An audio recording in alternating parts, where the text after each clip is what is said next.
Welcome to the Purposely Aligned Entrepreneur Podcast presented by Boss Girl Creative. This is episode number 462. Today, I'm chatting about starting. Now let's dive in.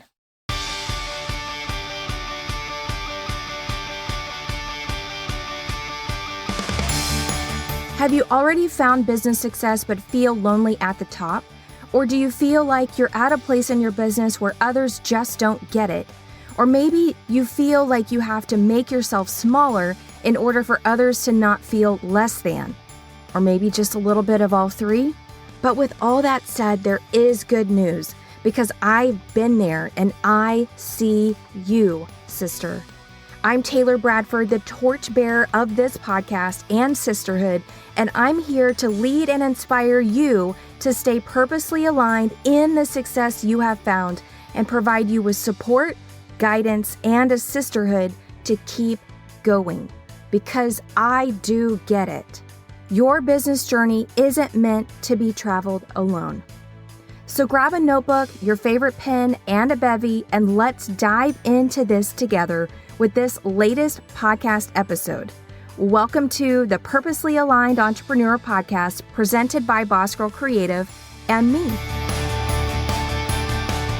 Hey, welcome to episode number 462. I'm your host, Taylor Bradford.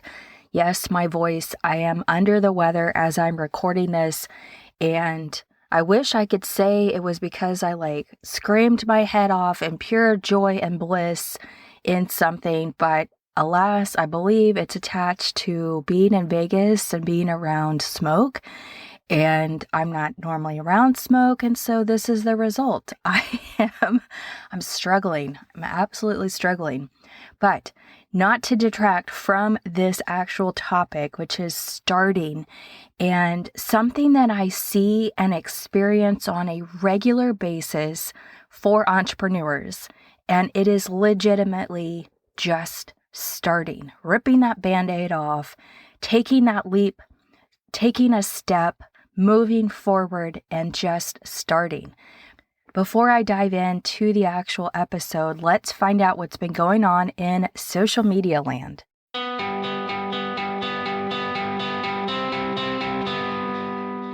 Social media headline number 1, Meta advertisers report system glitches are pushing up ad prices. Meta says that it has been working to address some problems in its ad delivery process. Social media headline number 2, TikTok could remain available even if sell-off bid is approved. Proposed amendment would see ByteDance given a year to organize a sell-off if the bill is approved. Social media headline number 3, Instagram confirms profile notes are coming to all users. A new way to prompt more notes engagement. Social media headline number 4, LinkedIn adds shortcut to find collaborative articles you can contribute to. LinkedIn says that readership of collaborative articles has increased by 270%. And that wraps up this week's social media headlines.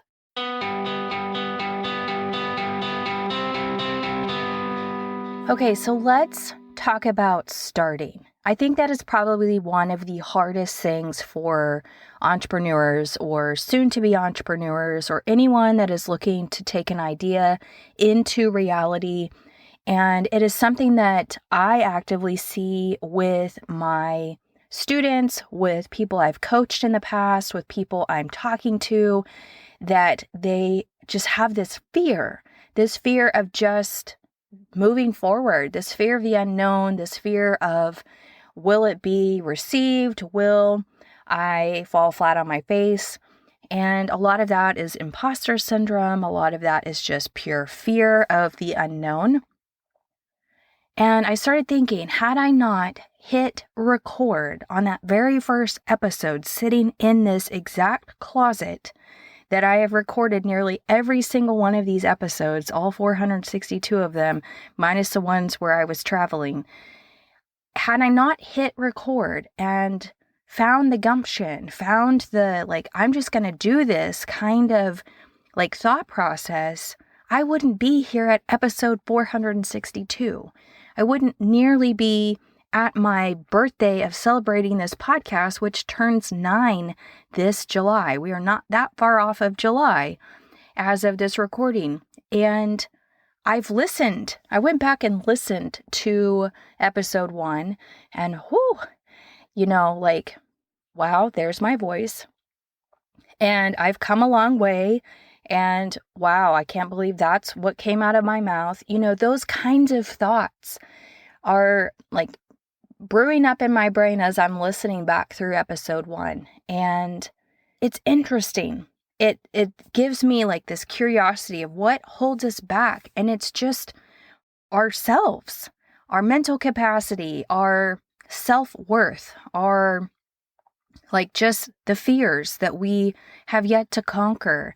And had I not hit record, I wouldn't be here at episode 462. I wouldn't be where I'm at in the businesses that I actively operate.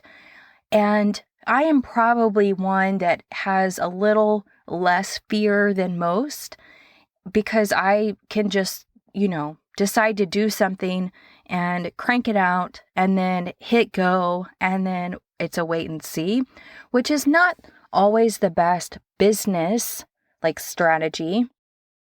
I think the only moments in life where I've been like, I don't want to hit play. I don't want to hit publish. I don't want to hit, whatever the button is that I might be needing to push in order to reveal the thing I've been working on, is my book.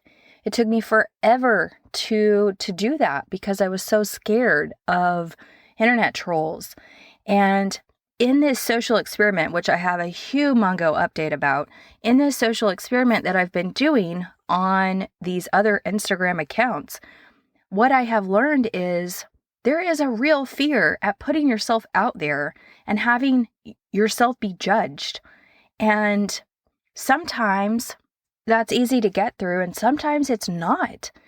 And so I started another Instagram, a completely faceless account, just to see if that account could gain any more traction than the original account, which the original account is now a faceless account, by the way. And I have traction. I have created traction, which is so incredibly weird to know that, is it my face? I do have that question. Was it my face? Is that what it was? Is it, or was it the content I was producing? It's a combination. It really is a combination. It's not necessarily my face, but it is a combination of the content I was producing, which was total crap, by the way, and designed to be that, because I was following strategies that were total crap, but I had to see what worked and what didn't. But I removed my face and created a brand new brand without my face, not even, there is no voice to it. You don't actually hear me. It's just words and beautiful videos through content banks that I pay for. And I find it fascinating that account is growing faster than the original account, which is now faceless, which is also now gaining some momentum. And I look at that, I'm like, wow, it wasn't me. It was a combination. Truly, the content that you're putting out was total crap. I bet if I went back and recreated a face forward account and actually did the things that I thought I should have been doing, it probably would have been way more effective with a face. But like I said, I was experimenting. I was testing out this social experiment, and it totally fell flat on its face. And with that, I just have to give this update. So Legendary Marketer is the company that I affiliate for. And they just had a complete radical change within their business model. They put their affiliate program on hold. They actually hit the stop button because a huge article came out on NBC that named Legendary Marketer and the owner, Dave Sharp, and also a couple of the high income earning affiliates. And it was a total smash show, total smash show. And this article, which did not have a whole lot of realness to it, it was total attack, total defensive. Some of the claims that were being made by some of these people were really out in left field. There was no basis. There was no fact finding. And really, as an investigative journalist, shame on the person that actually wrote the article for not fact finding and not checking their facts, because it was so incredibly flawed, but it did what they set out to do. It really created this panic and created this uproar, this cancel culture. And behind the scenes, I don't really know what was going on, because Legendary Marketer had just celebrated its most recent mastermind, which was in person, and all of these top ranking affiliates were there to provide their little learning sessions on how they do things. And not even 2 weeks after that article came out, 3 weeks later, we get this email as an affiliate saying the affiliate program was going to be on pause. They're retooling and it's going to be different, and you're going to have to go through compliance training, et cetera, et cetera, et cetera. Because, listen, when something like that happens, you know there is a driving force behind it. I would imagine the driving force was some kind of lawsuit. And if I had to guess, and it's a complete guess, I feel like the FTC has to be involved. And now there is a compliance attorney on staff, or they're consulting with one. And all of these radical changes have now taken place. And it's like this deck of cards just fell. And I realize this is a big assumption on my part, but when your business model is challenged, when the way you make money is challenged, you are going to shore up your defenses. You are going to take action to make sure your house of cards doesn't fall further. And I feel like there's this domino effect that has happened, that now reinforcements are being brought in.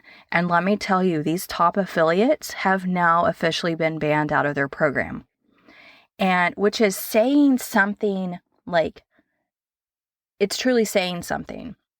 And back in the fall, I actually reached out to their kind of enforcement compliance email address. And I said, hey, I am really concerned. I just signed up to be an affiliate for your program. I've gone through your compliance information. I agreed to it. But what I'm seeing your top affiliates doing out on social media is a disservice and an issue for your company. What they are saying, how they are marketing your company, is going to readily affect it. It is challenging your efficacy. It is challenging your authenticity. It is challenging your ethics. It's challenging so many different factors of your company, and it is not wholesome. What I am seeing out on Instagram specifically is causing me to question the validity of your actions and truly doing a disservice to your company. Absolutely 100% full stop.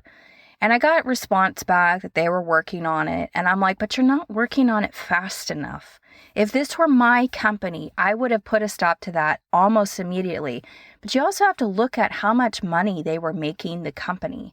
Because as an affiliate, the affiliate percentage was 40%, and a high ticket sale within Legendary Marketer, which is buying the blueprints, which let me tell you, the blueprints are so heavily packed with information, solid information, enough for me to put my stamp of approval on it. And I've been through B school. I've got a business background. I have a business minor. What is in the blueprints and what is being taught in the blueprints is just solid education for any business person. And I will gladly keep my stamp of approval on the program. And so with saying all of that, blueprints cost $2,500. And if you are an affiliate and you bring somebody into the 15-day business builder challenge, and then they buy the blueprints, you're taking 40% of that. And blueprints is $2,500. So you are taking $1,000 from that sale. And when you have these top affiliates that are constantly selling that blueprint, which is making the company $1,500 and making you $1,000, the gravy train is there. But I am very appreciative to see that now these things are being shut down, because it was truly watering down the entire brand. They were allowing these people for really too much length of time, but I'm glad it's like being taken care of right now. I feel like it should have been taken care of back in the fall, but here we are. And so now people are being banned out of the program, and now these people are switching heavily over into master resale rights. They're not learning anything. They're not learning why you're even online talking about digital marketing. Like, they just care about chasing the dollar. And that's concerning. That's concerning because it is not teaching any of these people that want to learn what to do next. They're just buying something to resell something. It's almost like a pyramid scheme at this point, even though it's not. But they're pivoting over into MRR. They're not actually learning anything or taking anything that they learned out of the blueprints and creating a strong business foundation for themselves to teach what it is they want to be teaching. They're just chasing the dollar still. And it's going to unsettle the MRR world and just make it even more cringy and all of those things, which, oh my gosh.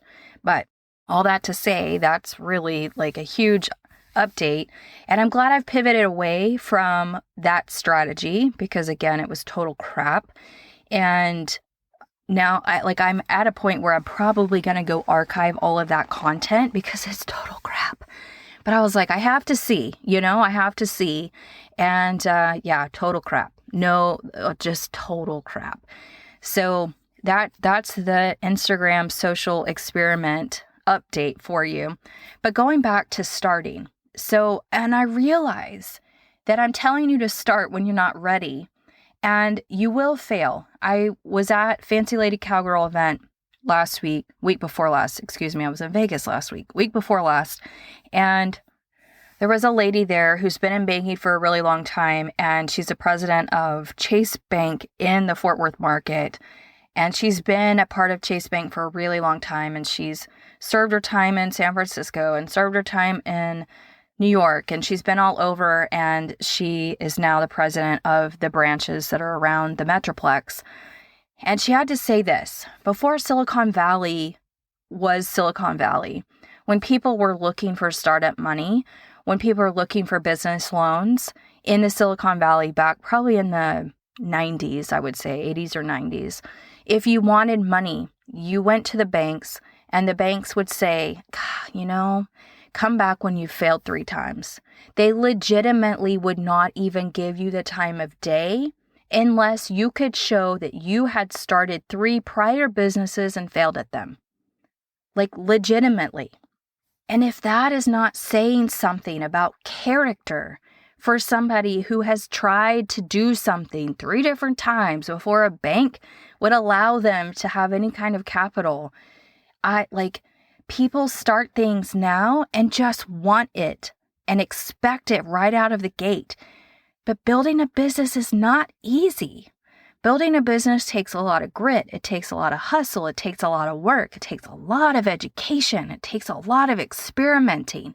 You can throw spaghetti noodles at the wall all day long until something sticks. But the freaking reality is that you have to have strategy attached to the throwing of the spaghetti noodles. You have to be focused. You have to have intention. You have to have purpose. You have to know what your why is. The entire reason I wrote Pillars and Purpose, how to build a business that works for you. If you don't have that business foundation, you will not last in business. It will not happen overnight. It will not probably happen ever if you cannot create a business foundation for yourself. And that starts with the basics. It starts with understanding why you're even doing this and understanding what your what is and the how and who your blue person is. All of that matters.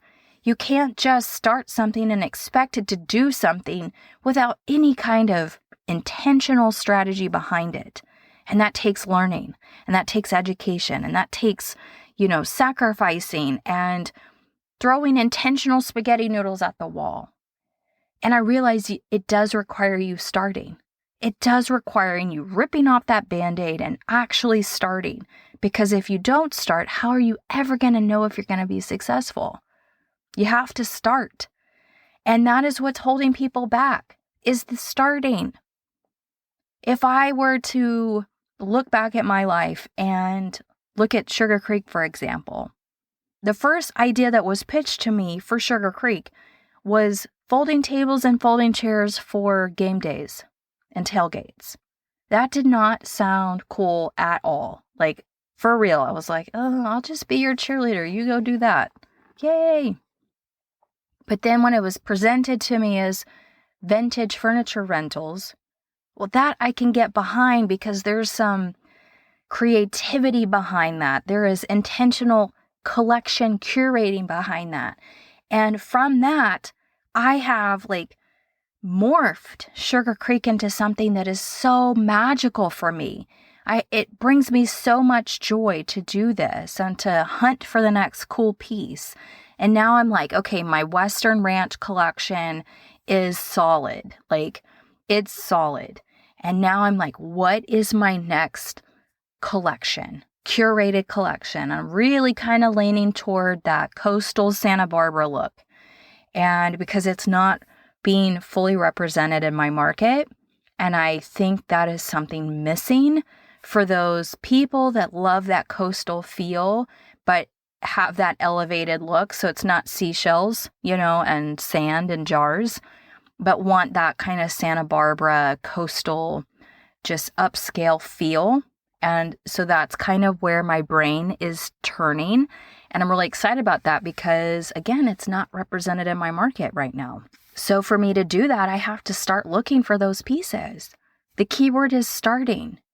So what are you not starting? What's holding you back from making a pivot in business or starting a new arm of your business or starting something brand new? What is holding you back from starting? I can say without a shadow of a doubt that it does take a lot of mindset work. Business, you cannot be yourself if you have roadblocks, if you have mental blocks, if you have anything that's holding you back, whether or not that's actually fear, you do have to overcome mental challenges. You have to have the right mindset, and you have to constantly nurture your mindset when it comes to business because there are ups and downs. There are is it me? I can tell you without a grain of doubt, having a face forward account, posting that crap content was cringe, total cringe for me to be doing that. Because it's not me. It's not what I actively put out in the world. And I prayed that none of you would find that account because it was just so bad. But I had to stick to my guns and I had to see that experiment through. And here we are on the other side. Now it's about trying to figure out, how do I make it all work together? Because I really want an opportunity to attract new people into kind of the House of Sugar Creek, into Boss Girl Creative, into the Purposely Aligned Entrepreneur Podcast. I want to be able to attract new people in that I'm not already attracting now. And I think it starts with one of these accounts. And I don't know at what point I'll be like, I can't do this many accounts anymore because I'm producing content. But thankfully, one of them is tailoring behind or trailing behind, not tailoring. It's trailing behind the other content. So I'm really only producing one piece, but I am having to do double the work. I do have to still find a training audio, and I do have to still find a video and then put it all together and then hit publish. But I'm only producing one piece of content. But at some point I'm like, do I continue running these two different accounts that is basically doing the same thing when ultimately my goal is to be able to talk to a new audience that I haven't been able to attract with just this podcast and funnel them into here? Or do I keep them separate? Because really I'm talking to newbies on those accounts. And I feel like I'm talking to business owners here that have at least 2 years of business under their belts. Whether or not I know that for a fact or that is true, or there are newbies listening to this show, or there's just longtime veterans listening to this show, in my mind's eye, I am talking to you as if you have a business. Whereas out there on this Instagram, both of these channels, I'm talking to people that are looking to start, that are looking for some relief from a 9-to-5. They're looking for a new way to create a money stream for themselves, whether it is just adding additional revenue to help out with bills, or to, have some fun money, whatever it might be. That's who I am attracting through these accounts, which is not what I'm attracting through this podcast. So if I can create a new community that can put eyeballs onto what I am doing, and if I can help serve in the best way I know how to serve, which is to be your biggest cheerleader and to say, these are the things that have worked for me, and I am still in the business trenches just like you, and I'm still learning, and I'm still testing and tuning and trying strategies, and this worked, and this totally fell flat, and all of those things, and that's what I want to do. Plus, I would like to create new revenue streams so that when I am ready to retire Sugar Creek, or when I'm ready to retire Smitty's Roofing and Construction, I have revenue streams already in place, because that's really the ultimate goal. I know I'm not that old. I just celebrated my birthday on Sunday. I am 43 now. I know I'm not that old, but I am looking at like the 10-year picture, and in 10 years, I don't want to be schlepping furniture anymore. I want my life to have morphed into way more travel and having more of a nomadic lifestyle, so that when it is the heat of the summer in Texas, I'm enjoying Colorado or I'm enjoying Maine. Like, I don't want to be like confined. And that is what I am putting into place right now, which takes a lot of work. But I do want to create new revenue streams so that when I am ready to retire these other hats, I have things already in place. That's it. That's starting. And I hope to encourage you to start and to rip off that bandaid and just do the first thing that it takes for you to start, whether that's buying a .com, whether that is setting up a website, whether that is getting the social media handles, whatever it might be.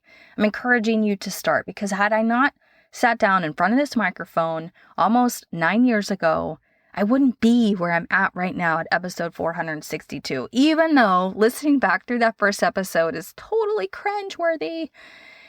Totally cringe, but I got so much better, and I have been able to tell you about my business journey through all 462 of these episodes, and that is so meaningful to me. It is so meaningful to me that I have gotten here, and there have been tears. There have been total celebrations. I have experienced some of the coolest things in my life. This weekend, I am providing rentals for Pentatonic's band member for her wedding. And had I not created this collection that I have in Sugar Creek, I would not have had this opportunity. I've worked with Ed Sheeran. I've worked with Willie Nelson. I've worked with Yellowstone and Paramount. Like, what is this life? And I pinch myself daily that I get this opportunity to be able to have these experiences. And it's magical. And had I not started, I wouldn't be able to tell you about those experiences and tell you about the cool things, but also tell you about the things that totally suck. So, don't be scared to start. Just do it. Rip off that Band-Aid and just do it. Thank you so much for listening to this episode. I hope you found it inspiring. Don't forget, I have a 90-day planner available for you to purchase. It is undated. It focuses on gratitude and affirmations and your task and to-do list. If you want to track the moon phase, you can do that as well. Undated, so you can start it at any time. Grab it on Amazon. Go to bossgirlcreative.com/BGC planner to pick up a copy. Thank you so much for listening. And until next time, I hope you have a great rest of your week. Oh, wait, before I go, thank you truly for your support of my own business journey and this podcast, The Purposely Aligned Entrepreneur. If you know another entrepreneur who is in the same business trenches, who has already found success but might be feeling a bit lonely in their journey, my hope is that you'll share this podcast and this sisterhood with them. Because this, what we do day in and day out, isn't meant to be done alone. Speaking of lonely, if you're ready to squash the business journey loneliness, stop what you're doing right now and join the sisterhood. Visit bossgirlcreative.com/sisterhood. I can't wait to see you in there.